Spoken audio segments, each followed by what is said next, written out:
According to TMZ, the former CEO of Death Row Records expressed astonishment when an arrest was made in connection with the death of Tupac. However, Suge Knight has decided not to cooperate with the investigation because he claims the police apprehended the incorrect person. Keep watching to find out what the truth is and why Suge won't provide the evidence that he has against the person who shot Tupac. Suge argues that Davis's claim that his nephew Orlando Anderson was the one who pulled the trigger is incorrect and that Anderson was not the shooter. The West Coast entrepreneur was certain that he would never divulge the identity of the person who shot Pac. However, he will state that he knows Keefe D was not the appropriate person to arrest. According to the Associated Press, Dwayne was taken into custody by law enforcement in Las Vegas on Friday, September 29th. According to the news source, a grand jury in Nevada has charged the guy with 1 count of murder while armed with a dangerous weapon. According to the allegations made by the Chief Deputy District Attorney of Clark County, Mark DiGiacomo, Keefe was allegedly the on-ground, on-site commander who ordered the death of Tupac Shakur. On August 18, 2023, The Sun published an article stating that Keefe will imminently face charges over the death of Tupac. During an interview with Vlad TV, Keefe admitted that he had been an accomplice in the killing of the West Coast legend. Evidence was gathered by law enforcement and a case was constructed so that it could be presented to a grand jury in Las Vegas.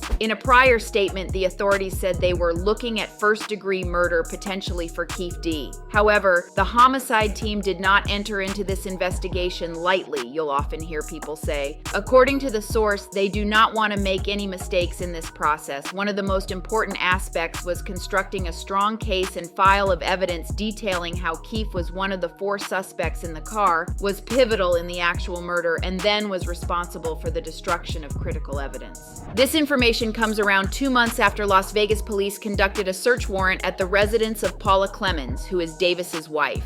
According to NBC News, Clark County Judge Jacqueline M. Bluth permitted a warrant to be issued to Las Vegas Detective Clifford Mogg to acquire any evidence that might link Davis to the Southside Crips, a street gang in Compton. During the course of the authorized search, the police found and confiscated .40 caliber cartridges, laptops, pictures from the 1990s, and a copy of Vibe magazine that featured the late rap singer. Other materials seized from the home included a variety of flash drives, an external hard drive, audio recordings that included Davis and other unknown characters, and a copy of Davis's book, Compton Street Legend. According to statements made by authorities on Friday, the assassination of Shakur was the result of a feud between 2 gangs that are located in the city of Compton, California. According to Johansson, both Tupac Shakur and Marion Suge Knight, who served at the time as CEO of the rapper's record company Death Row Records, had connections to the Mob Piru gang in Compton. He also said that Davis was a member of the Southside Compton Crips. So it all started at the boxing bout between Mike Tyson and Orlando Anderson, which was held at the MGM Grand Hotel in Las Vegas. Davis and his nephew Orlando Anderson were also present at the event. Thus, Agent Johansson said on Friday at the press conference that members of Death Row Records noticed Anderson near the elevator inside the hotel after the match, approached him, and then started kicking and hitting him.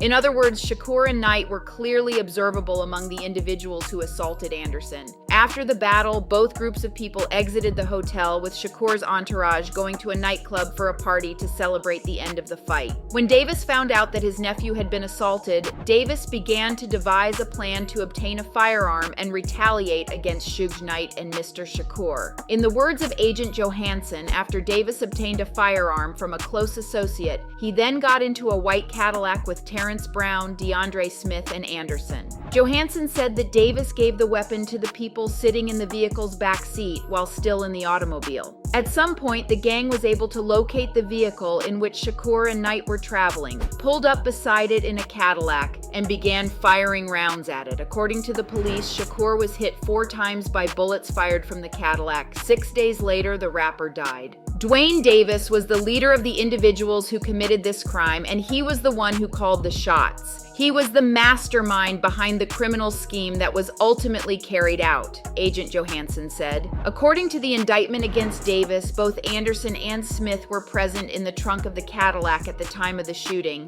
However, it does not indicate who was the shooter. Before he was killed in a gang-related shooting in 1998, Anderson gave an interview to CNN in which he denied any role in the homicide. On the other hand, Knight is now doing time for manslaughter charges stemming from an unrelated incident. Before Papa Hollywood, we was getting used.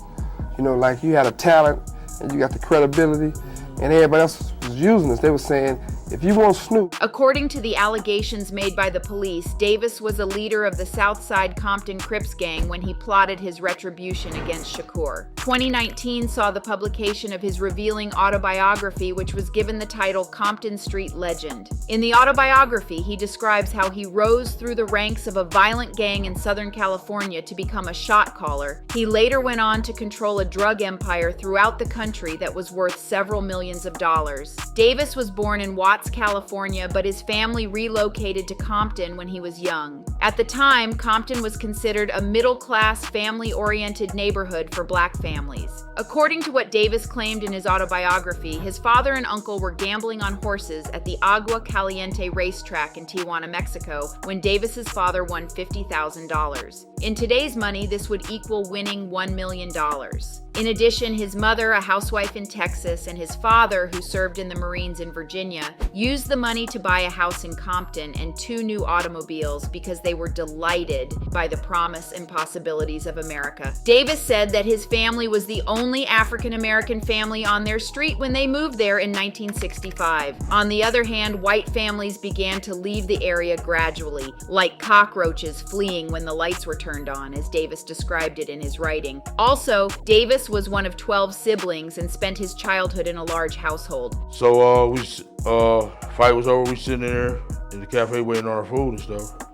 My boy from 1180 East Coast came in there.